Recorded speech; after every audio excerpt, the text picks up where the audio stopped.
Hey, everybody, it's Business of Design podcast time. This is episode number 11, and we're going to be talking about private label branding. I got to tell you, I was kind of a skeptic about this topic. I thought it seemed like an exercise in vanity. I didn't really understand what it might do for me and my business.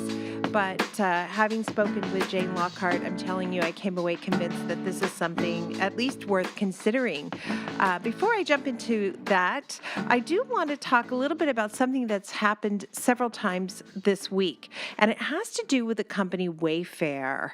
It seems like I can't look anywhere without seeing this company's advertisement or without hearing someone in the industry or reading on Facebook someone in the industry ask about how they can use Wayfair or rant about why none of us should use it at all. So I thought I might share my experience, which is quite limited, by the way, so I don't put myself out there as an expert on the subject of Wayfair, but this is my experience. The first time they came on my radar, I was at a conference in Las Vegas, and I was one of the speakers, and they were a sponsor, which is a great thing. I think, thank you to anyone who sponsors events in the interior design industry. We all love that. I noticed at that time that they were a warehouse, more or less, for a variety of different brands, which I deemed, and this is me, again, just me in my opinion, to be lower end brands. So I didn't think they concerned me too much. However, I saw that there might be an advantage of shopping through them, as it's one-stop shopping, and we all love that. Plus, for the solo entrepreneur, it's kind of wonderful to be welcomed into a larger company like that. You don't have to worry about purchasing with minimums or any of the kind of snobbery that goes on as you approach a showroom for the first time, not having a big team behind you. So I understood the merit of it, I guess is what I'm trying to say. Now, fast forward a few months after that, and I happened to catch an ad on television, and I have to say my jaw dropped and hit the floor loudly. It was an ad that featured a number of young girls who were probably 7, 8, 9 years old, something like that. And they were all dressed up like mummies, wearing fancy flowered dresses and white gloves, and they were having a tea party. And one of the little girls, acting as a mummy in her pumps, etc., and pearls, says to the other one, "Wow, I love what you've done to this place." And the other little girl who's pretending to be a mommy says, "Oh, it was so easy. A few clicks of buttons and wayfair.com and you're done," kind of thing.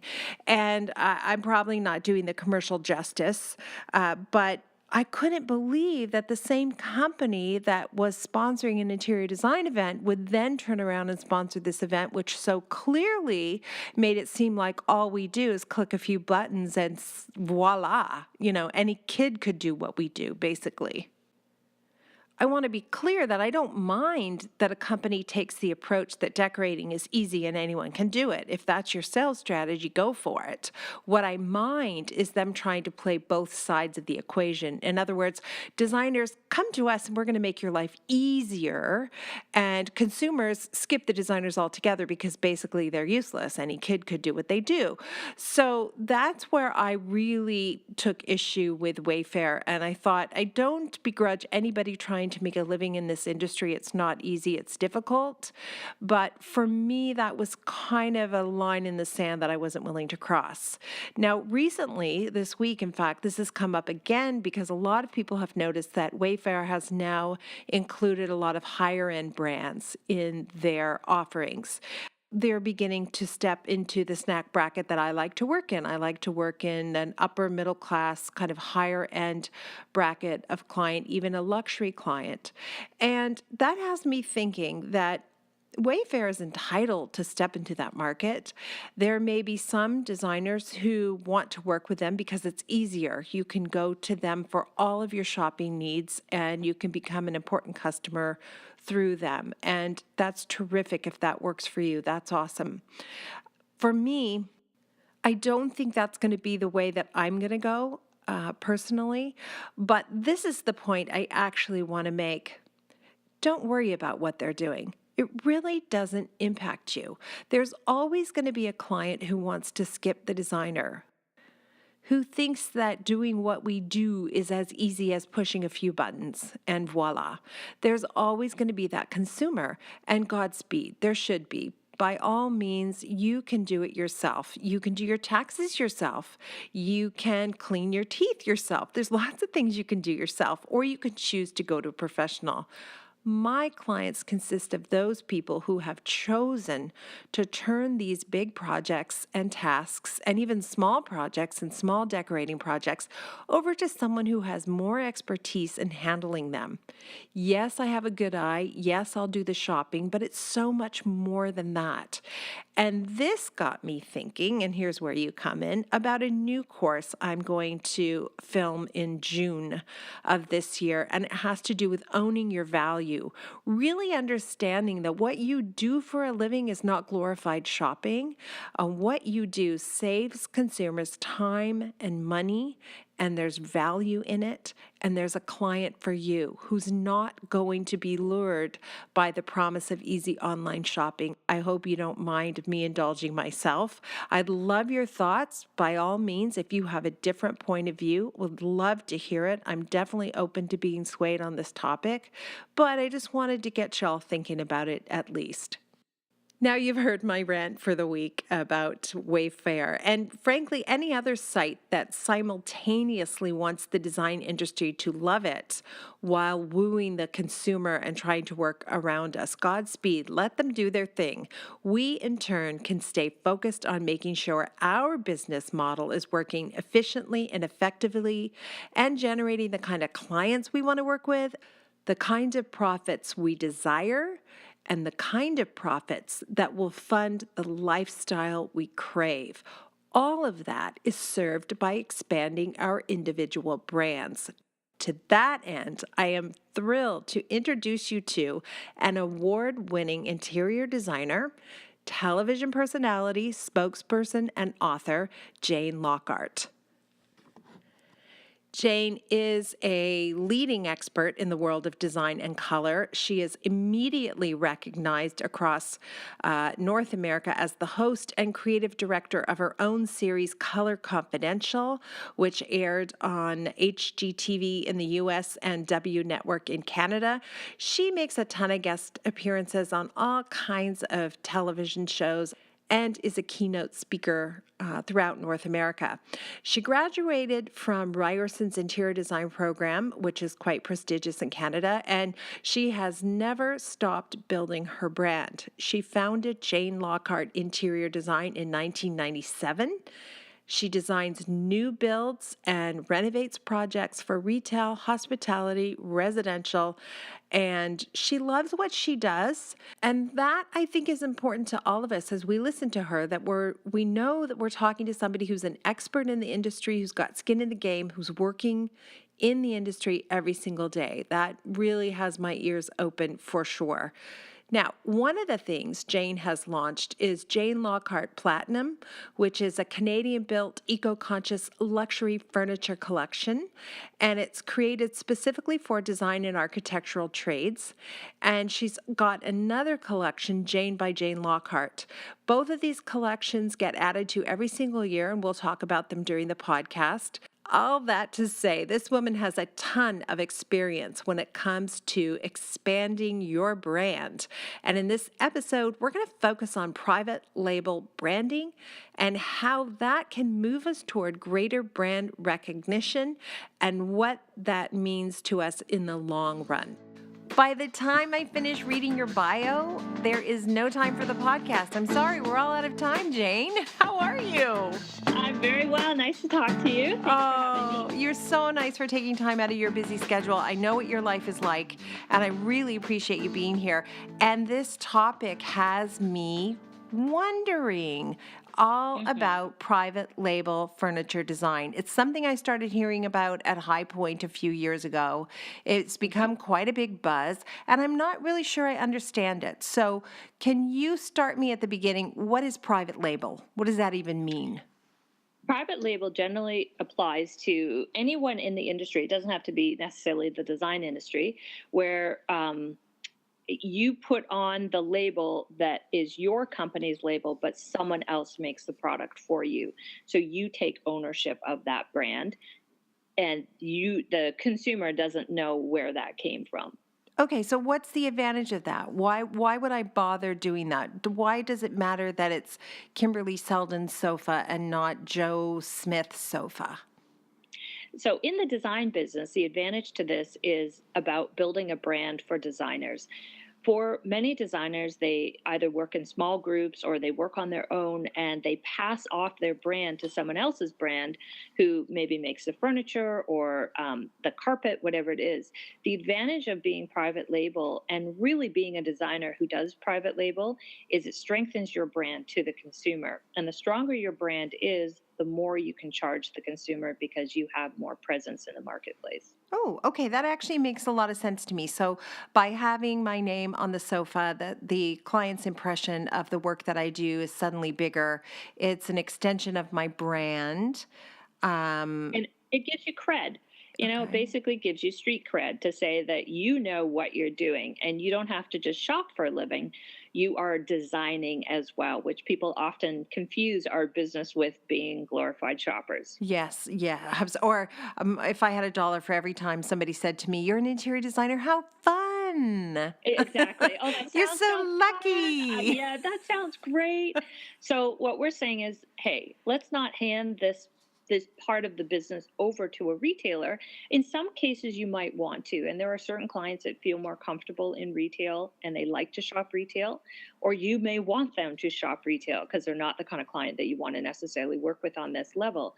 But for good projects where you want the opportunity to either do the whole thing or to control how the project looks in the end and control price point, then what you want to consider doing is private label on all pieces of upholstered furniture. Ooh. Now, and that can, of course, extend to wood pieces as well. But for us, we're talking upholstered today. Okay, that's really exciting to me. But my next question is, how the heck am I going to find someone to manufacture furniture for me? Doesn't that just, how is that different than just going to a regular custom workroom? So right now in the marketplace, when most people think of private label, they think of celebrity private labels. So they would think of Cindy Crawford, for instance, who puts her name on a line of furniture. Yes, I would But like to she's talk to Cindy about that actually. the, I'm sure you could. The problem is with that is it devalues so much of the furniture industry because the understanding, and that's not her necessarily, but the consumer assumes that maybe she had something to do with it. I highly doubt it, Right. but I don't know that for sure. We're But cynical. yes, I know I am a little bitter, maybe, but no, I'm joking. What I'm saying is, what you want to try to do is if you put your name on it and you private label, meaning you put your label on the piece, it really shows that you have done that work. Now, what makes it challenging, and you asked me, how do I find a place to do private label? You can go to an independent workroom, an upholsterer or furniture maker, and do that.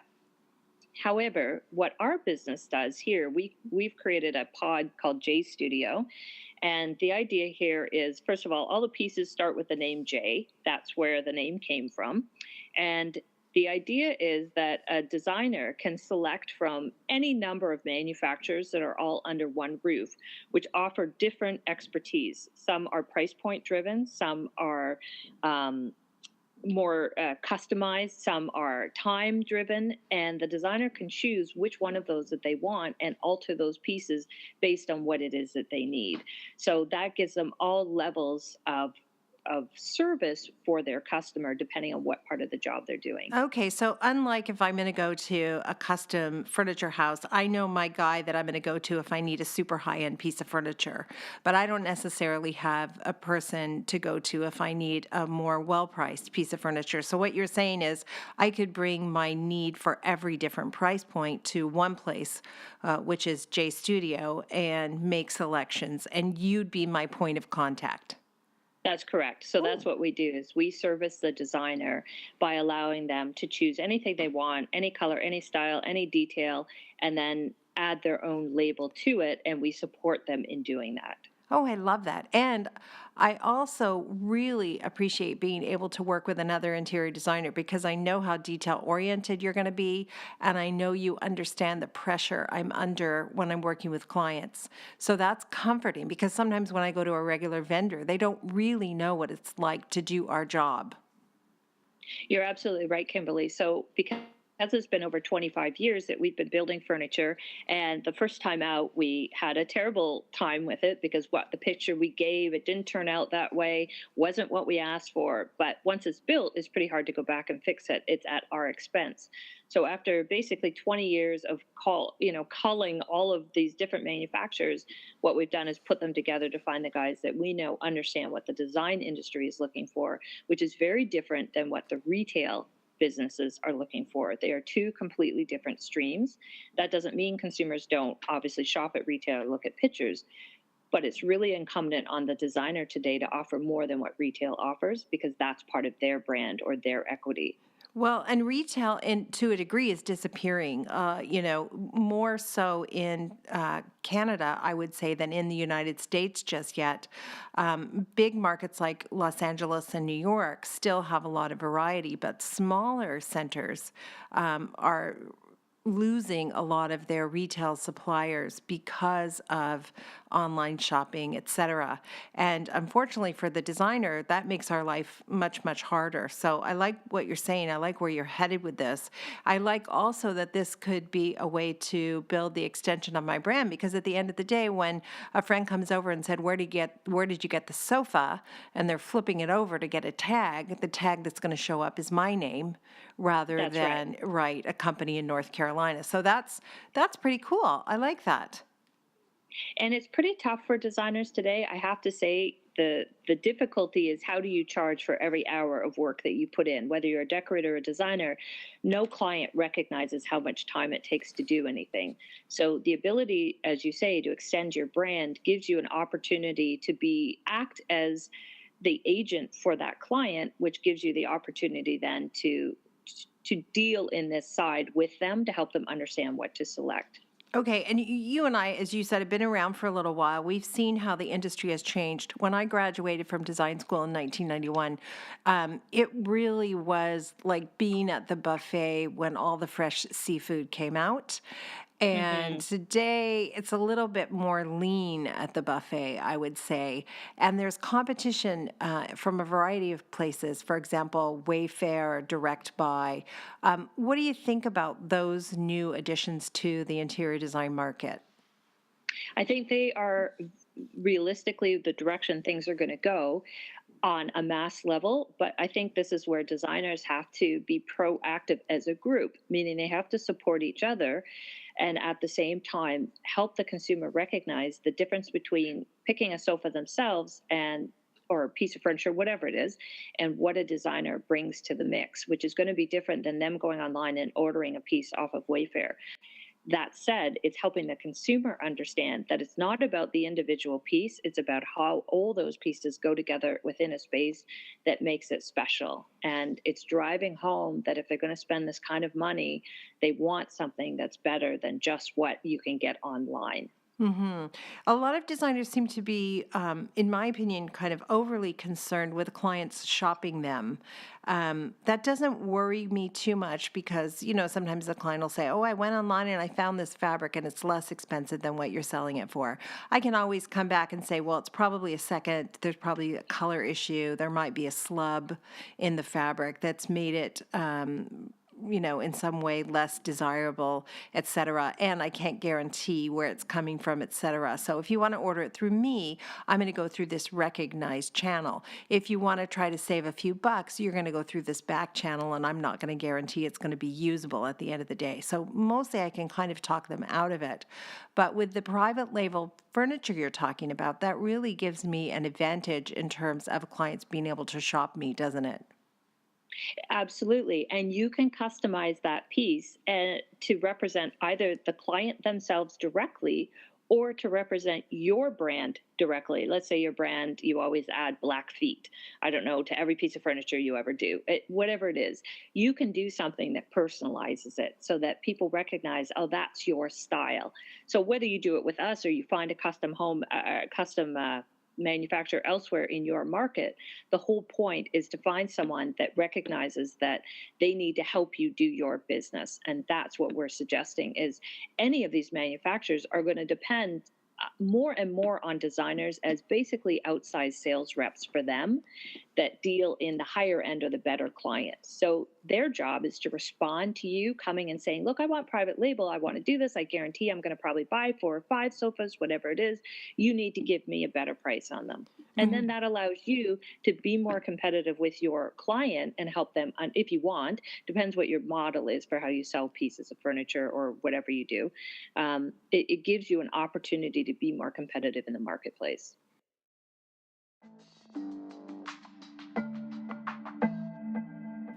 I know you're familiar with Habitat for Humanity.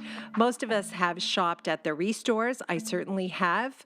I've also done renovations where the clients were taking out a perfectly good kitchen, and that good kitchen went to Habitat for Humanity for resale. And the work they do is simply phenomenal. I have been so impressed on the two builds I participated in. The first one was a team building exercise with my staff at Kimberley Sound Design Group. And I thought we might be, walking around moving equipment from here to there. But I'm telling you, no, they teach you how to use a saw, how to use a drill. And we were actually working on components of the home. And it was fascinating and very meaningful to me as well. In honor of Canada's 150th birthday, and by the way, Canada, you look so darn good. I'd never know you were 150 years old. Habitat for Humanity is building 150 homes, and they're doing that in partnership with former President Jimmy Carter and his beautiful wife, Rosalind. On July 9th, I will be in Edmonton, Canada for opening ceremonies, and I will be building a house the following week and hope to get an opportunity to meet President Jimmy Carter. That would be great. There are rumors, by the way, that Prime Minister Justin Trudeau will be there as well. If you'd like to volunteer immediately for the Canada 150 build, then go to businessofdesign.com and click on the link to sign up today. Okay, so let's say you pique my interest. I have a small design firm. I want to grow my brand. I like the idea. Listen, it's a vanity thing. I want my name on the sofa. I want my name on the chair. Are there some things I need to know about on the other side of the scale? Am I taking a risk? What do I need to know? What I would say is every designer or decorator knows who the best clients are in their roster of clients. Once you've worked with them a little bit, you get a sense of where they stand. We have some clients that we know feel more comfortable in retail. They just like walking into a retail space. They like the ability to sit and be part of that process. So we know for them, they're nervous if they have anything custom. It's not that we don't go through sitting in it, the fills, all that. That's one of the things that we offer is we make sure that clients are able to try everything out, and we support the designer in that. They can send us their customer and we'll help them do that. The designer doesn't necessarily have to be here. So for some clients, you're going to just send them to retail because it's easier to control them or it better suits them. The risk is if you do make a piece and it's exactly what you wanted and your client says yes to it, but it turns out that it wasn't what they wanted, you have to decide how that is going to get resolved because now you're assuming the responsibility of that piece of furniture. Hmm. So, like purchasing on behalf of someone, sometimes you just end up with things you don't want.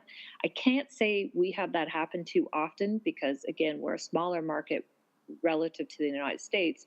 So we have a little bit more time to work with the client, but that would be the risk is you do have to work harder to make sure the client signs off on it. Well, at the end of the day, every single thing that you procure for a client is your responsibility. And you do want to be careful with everything, but certainly a sofa is something I can't very well put in my home, just sitting in That's the corner correct. waiting to sell it at a later date. So I want to get That's that right. right. Yeah. So that's why working with certain manufacturers is really important because they have to understand how difficult our business is in satisfying the client.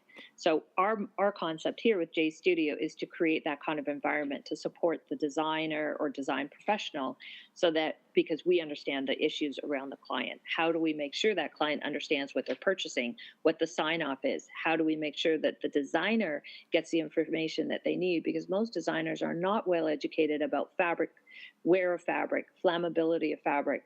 So fills, how are fills worked, green versus non-green. So our job is to go through that with the customer so they really understand it.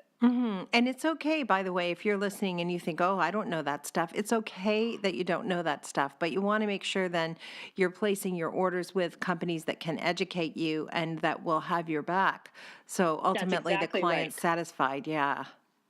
That's exactly right. So we're here to have their back only because we've been down this road ourselves Yeah. enough times that we know what happens. And like I said, I mean, we started this because as designers, we felt that when we went to retail, retailers really weren't interested in helping us that much, and we thought it was unfair to our customers that they paid basically full retail even though they brought a designer with them.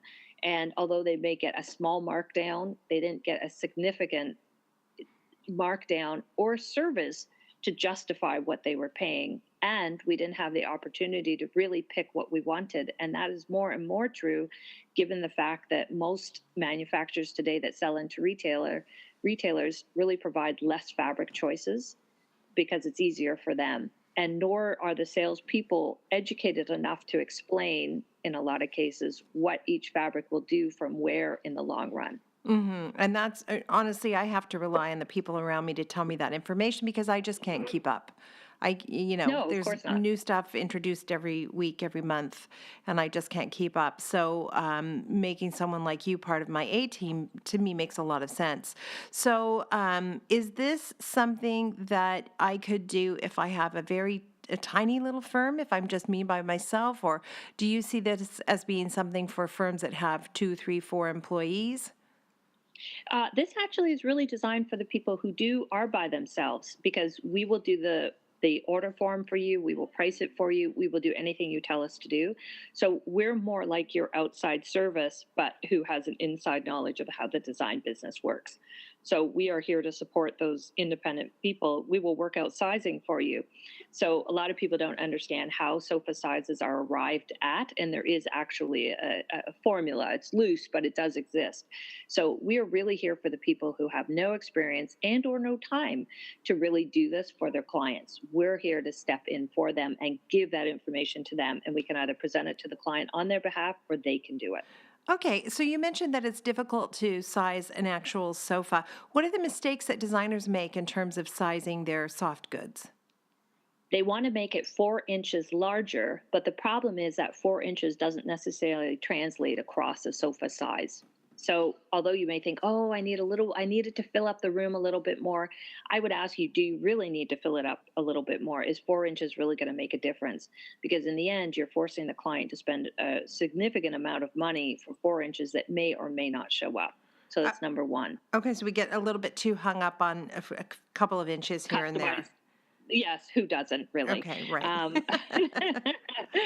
number two is thinking, okay, I want to add one more seat to a sofa, which is fine. It's just that seats come in certain sizes. So you can't decide, I want to add one more seat, but I'm only going to make the sofa 12 inches longer. Humans, the last time I checked, were roughly 24 inches wide, or generally that's what they're estimated to be at. So 12 inches isn't quite enough. Right, So right. yeah, you can't quite squish someone in But there. my family's super thin. It'll be Of fine. course they are.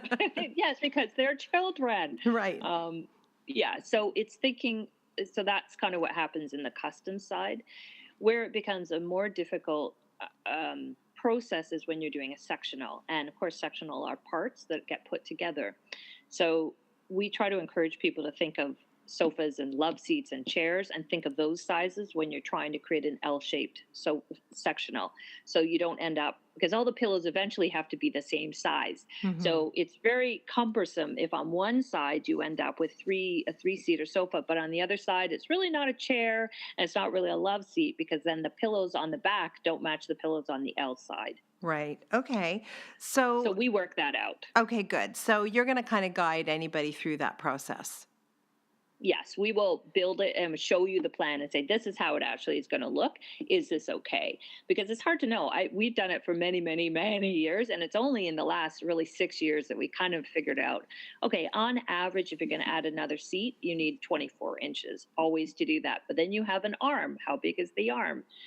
Do I want Right. it a seat and a half, or am I just having a regular standard pillow? So there's lots of little things that go into it, but we can at least draw it and show you this is what it's going to look like. Okay, so can I tell you, we took a chance on something. We had a client who was doing a basement, precisely as you said, and they didn't want to Hmm. spend a lot of money. And we thought, this is a great client. We're not going to just walk away from them and abandon Hmm. them.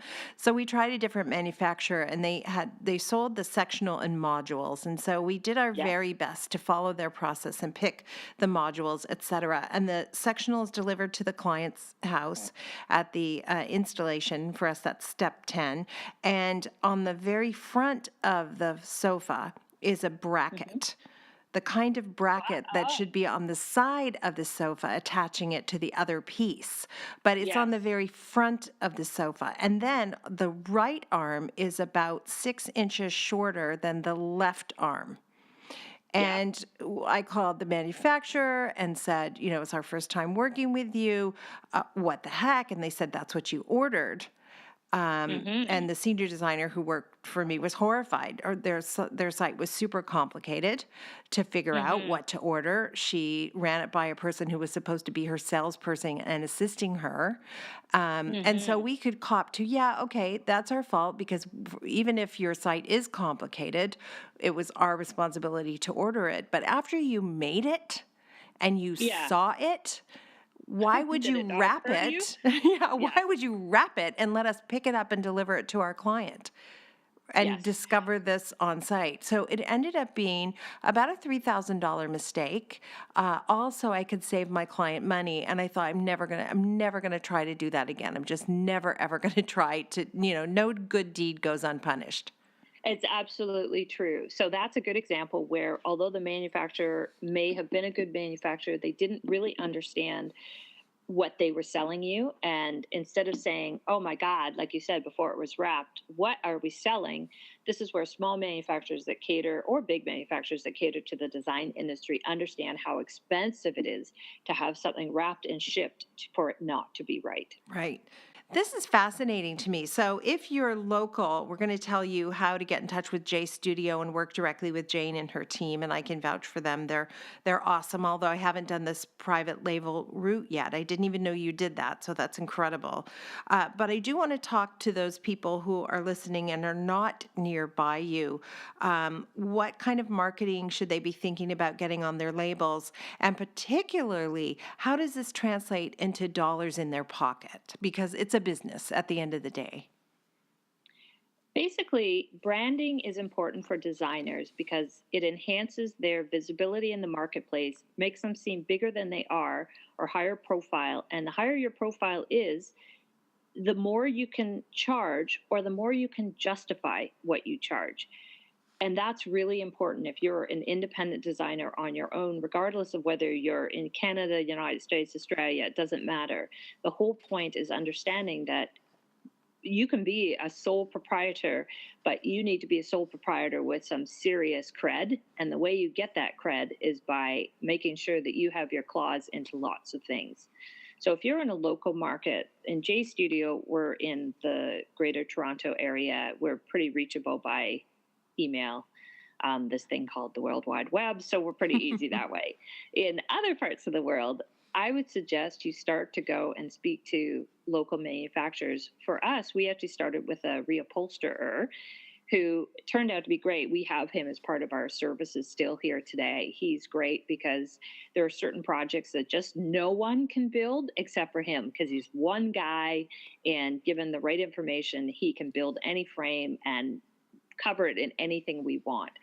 So this is a really good fit for, especially in commercial, if you end up with a commercial job that you want to try something different, he's the kind of resource you want to get. And just about everyone will have an older upholsterer somewhere in the marketplace.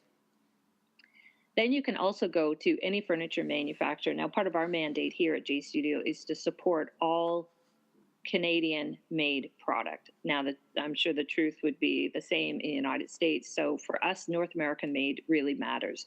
So all our wood is North American, all our fabric, we try to source from North American mills as much as possible. So we try as much as we can to source locally. And I think most clients really appreciate that. I certainly can say that our clients have said to us, we love that it comes from North America. I Hmm. think that's a really important feature today.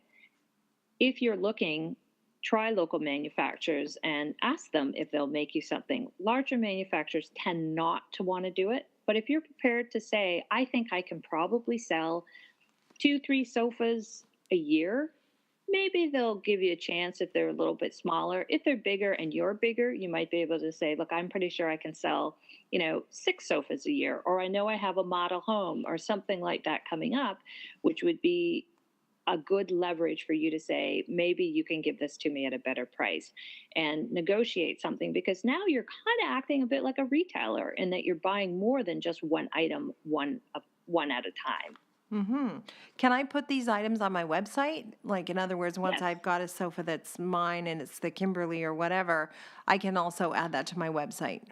Absolutely. And we encourage people to do that because it's important that you reach your audience. And again, profiles today, and this is what's so wonderful about the era that we live in now versus when you and I started out, is you can build your brand much faster online than you ever could before. It was much more cumbersome and expensive. The democracy of interior design as a category has increased exponentially with the increase of web. Hmm. On a practical level, what should be on my label? On your label, you want to try to tie your label design to your business card and or the face of your website. All of them should look the same. So if you have a signature shape, color, or name, you want to make sure that that is also put onto your label. The label can either be sewn into a piece of furniture or it can be glued on. There's different methods and costs basically associated to making those labels, but it's not really expensive to get them made and keep a stack of them, and you just simply give them to us or to whoever your manufacturer of choice is to put on the bench seat for you. I think now you're going to find me with my labels all printed up, going through my favorite retail stores and taking off their tags and putting on mine. Would that be I wrong? absolutely think you should do that. It's unfair that that's what's happening. And it's great for retailers that they're making their own brands. We love that. And we think that that supports the retail market. But as a designer, in some level, you're your own retailer and you're a brand too. Yeah. And I know I asked about risk, but one of the risks for sure is that now that my name's on it, it better perform. It better be the kind of furniture that's going to make the client happy long term. Or the anger that they feel about that is going to be directed at me because my name's on it. That's right. So some clients you just don't want to have that relationship with. And everyone knows who that client is. You'll always come across one in your design life. But for other clients, that's why you really do want to find a manufacturer that you can be proud of their product and represents what it is that you're trying to sell. And that may be low end pricing. It just depends on what your structure is in the marketplace and who it is that you're trying to target as a customer. Okay, I want to get back to pricing and making money specifically. How can I use private label furniture to make money for my business? This all depends on what your business model is. And every designer, unfortunately or fortunately, has a different model. We tend to work more towards the just billable hours. So we give away our discounts at retail, we don't keep them. For some, Okay, seriously, you and I are going to yeah, talk. yeah, it's all right. We're You all know, right we've with had that. this conversation before. We did. I know. Oh And my this is how gosh. we work because we bill it on the other end for our time. So I will leave it at that relative to my own business, but for other people in the You can business, they expect a can take lecture coming on. no problem. I'm be very happy to hear it. Okay. Um, on on the other side, on private label, because you are assuming the risk, you can choose to sell that piece of furniture, whatever it turns out to be, to your client at whatever price you want. So that's why retailers want to basically private label as well, because it's harder to shop the product, and you want to also be in that business if you do a lot of volume in furniture. Mhm. Not everyone does, but if that's one avenue that you feel is important in your business, then you want to think about getting both a discount on the back end because you're selling quite a bit more. You might want to pass some of that to your client, but then you can decide what your markup is, but you do assume that risk. Yeah, I think anytime there's a liability or responsibility, you should be able to make money off it, which is why we also Yes. will make money on all the product we sell. And when there's a problem, of course, then the responsibility to get it corrected falls on us. And more, by the way, there are problems with things that are manufactured. So anything I can manufacture locally, wherever that is, wherever you live, makes a lot of sense because you're going to have more direct access to the person who's doing the manufacturing. So that I like very, very much. And selling product without putting any money on it, in my mind, is not a great business model, just, for the sheer profit that you're losing. Our business model, we probably make as much on goods as we do on Mhm. hours, and we bill a lot on Mhm. hours. Mhm. But I see that as, that's the payment for the risk and responsibility we take on, and the 25 years in the trenches finding the best suppliers, knowing where to shop makes what we do valuable as well. So you're right. There's so many different ways people run their business. And one of the things, well, I love lots of things about Jane, but one of the things I love about Jane is you're the real deal. You're actually an interior designer. You have real clients. So you understand the pressures that are involved. And I want to talk a little bit about the business in general. What do you think is it about the business that has changed so much in the last 20 years? Kimberly, you are the real deal. I love that you want to help designers, and every single designer or design professional can use some tweaking along the way. It's kind of like therapy. I kind of feel that way about it. It's really good to hear. So thank you. Um, the business has changed significantly along the way, like a lot. And when I graduated from school, which is not far off of when you graduated, everything was still done by hand, and it was Hmm. very hard to reach an audience, and it was really done by word of mouth. Today, that word of mouth is really online through things like Facebook. So the way people reach has exploded, and although you may not be able to work in all those areas, you can certainly influence all those areas. And I think what's really come to pass is designers are influencers, but they are very seldom recognized as that, nor are they compensated for that. Hmm. So I fully appreciate what you're saying about being 25 years in the trenches. That absolutely is worth something. And in other industries, that is rewarded. But for some reason, it's not in this industry. Well, it can be. We just have to set the parameters because we're going to be treated the way that we tolerate being treated.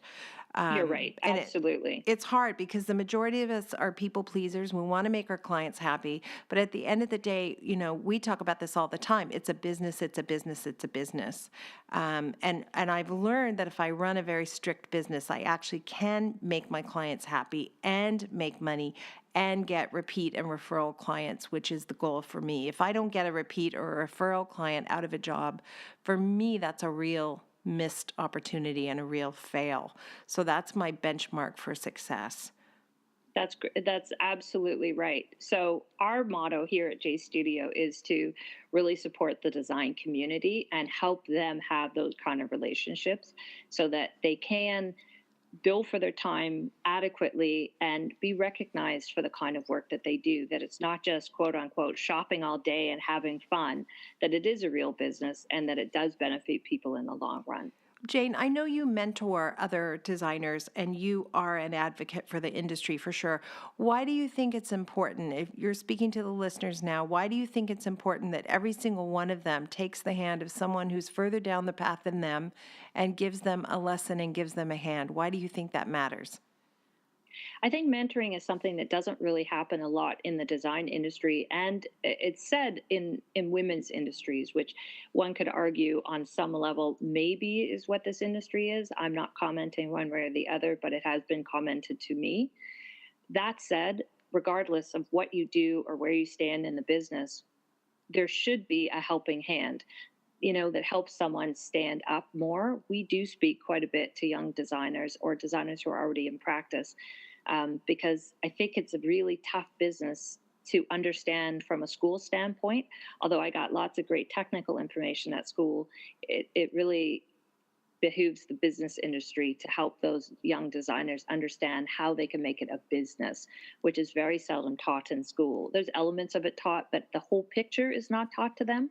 Mhm. And I feel that that is probably one of the most important things in a field like ours, where it combines both creativity and business savvy to be successful. And I think as we educate other designers, we're helping ourselves ultimately because if the public begins to expect that designers make money, that it's a for profit business, not a not for profit business, and that it's much more complicated and complex than just going shopping and having fun all day, the more the consumer understands that, the better it is for all of us. So lots of advantages to reaching out and helping the other designer on the path who's next to you. So I love that about you, Jane. That's great. And I need to make an appointment and come into SOFA and learn more about what you offer because clearly I did not understand it at all.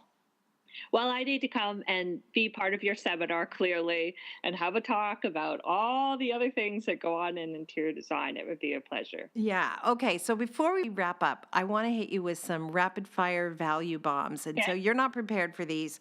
I didn't give you Okay. these in advance, but Okay. just off the top of your head, these are actionable things that anyone listening can incorporate into their business. And let me start with number one. What do you think is an essential clause for an interior designer to have in his or her contract? Something you really rely on to be in a contract.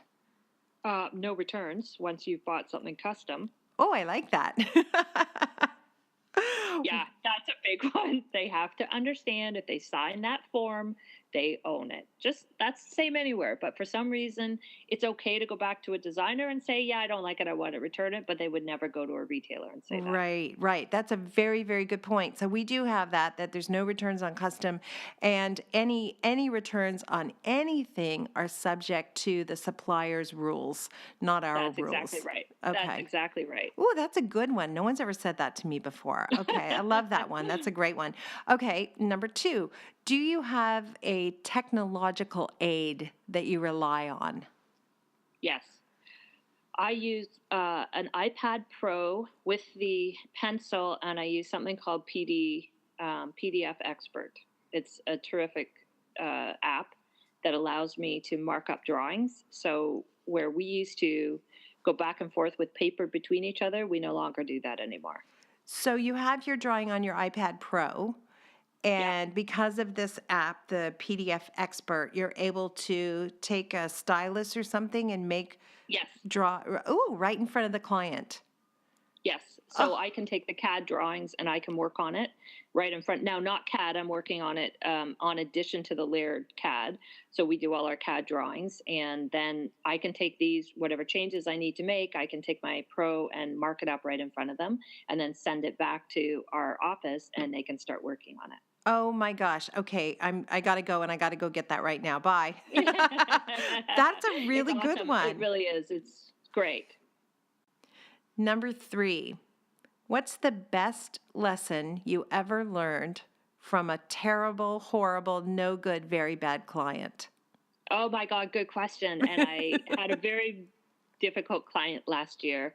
That number one, some people are very hard to please, if ever, and it's not your fault. It's somewhere else in the universe, but you're taking the blame for it. That would be number one. And number two is thoroughness pays, and it pays to spend the time on things. We normally do, but sometimes you let your guard down a little bit for whatever reason, and it's important to stay on it. Wow, yeah. It's comforting to know too if you're listening and you're experiencing that client right now that they don't come along very often. They really don't. Once I got systems to run my business, I had very few terrible clients. But B, they do come along from time to time, and sometimes, despite your best efforts, you just can't make them happy, and that's unfortunate, but it's a reality. Yes, and they do slip through. That's what happens is they get through the system, and you don't think they should, but they do, because they say all the right things until it comes down to brass tacks. And then you realize you're like, no, you shouldn't have made it through. Okay, let's ask the other side of the coin, which is what is a lesson you've learned from a very good client, someone you really enjoyed working with, something invaluable they taught you? Take it to the limit, give them every option. Sometimes in our business, this may not be consistent in all businesses, we stay within the scope of what the client offers. And I don't mean big things like, obviously we're going to try to stay within budget or whatever, but you have to be realistic with a good client and tell them, I know you want to do this, but really your budget needs to be this. So do you want to go there? And sometimes we're scared to ask that question because they've said, no, I only have this much. But the reality is maybe they really do want that, and you're prejudging how much they really want to spend or can afford to spend, and it's a dangerous place to be. It's up to them to say no, but our job is to give them the options. 100% couldn't agree more. I see designers sometimes just killing themselves to find the cheapest this or the cheapest that. I think, really, you really think the client wants the cheapest everything possible in order to Hmm. meet the budget? Instead, there are clues about their lifestyle, how they're living, other purchases they've made in the past. I think it's my job to show them what's reasonable and appropriate, and then educate them about what the budget needs to be and break it into phases if you have to. And sometimes clients really don't know the price of things, so they're assuming that something only costs this because that was their last time they had any interaction with it. So they really don't know what it costs. So when they make their budget, they're basing it on, well, I don't know what they're basing it on, but it's not realistic. And that is part of our job, is to help them do that. The other thing is, it's not our job to judge how much money they have, or presume they have. I don't know if I would be insulted. And I have had clients who are insulted when we do offer the quote unquote cheapest thing to them, because they take it to be that, well, why would we assume they couldn't afford the best? They may not want the best, but it's up to them to tell us that they don't want that. Right. And the reality is, in all the years I've been in business, I don't think I've ever had a single time where the client gave me the budget that they hoped to spend and then the wish list, and those two things went hand in hand perfectly. Usually the wish list is a lot more expensive than the amount of money that they've outlined at the beginning. So allowing the client to make the decision ultimately, do you want to buy everything or break it in phases, or should we compromise on quality? I think it makes sense to put that decision in the client's court. That's absolutely it. I once my mom told me, she said, Jane, I noticed that cat food is on sale at Walmart. And I thought, oh, it is? Okay. I'll go to Walmart and I'll buy my 3 cans of cat food. So when I got there, I got my 3 cans of cat food. Unfortunately, I went on a Friday evening, and it's very busy at Walmart on a Friday evening. And I got my 3 cans after having to search the entire store to find the cat food aisle, to then have to stand in line behind, oh, I don't know, 20 people who were buying their groceries for the weekend because they were going away to the cottage. And by the time I finally got to the front cash, I had managed to save myself 60 cents. Right. However, it cost me an hour extra time, and I had to stand around and be hit and punched and moved and basically, shuffled about just to save myself the money. In the end, I went back to my local pet store and paid the extra 20 cents a can Right. just to buy my cat food. Right. And can So I tell you something? I can guarantee you right now, you never have to go back to Walmart's again if you start charging a reasonable markup on furniture. Right? see, you're too smart for me. Just too Oh, smart. That's why you are in charge, and I love it. you are adorable. You were so wonderful. Thank you. Will you come back again? We've got lots more to talk about. Absolutely. I would love it. You are so inspirational. Thank you so much. All right. And that information will also be available at businessofdesign.com. Jane, have a wonderful day. Thanks so much.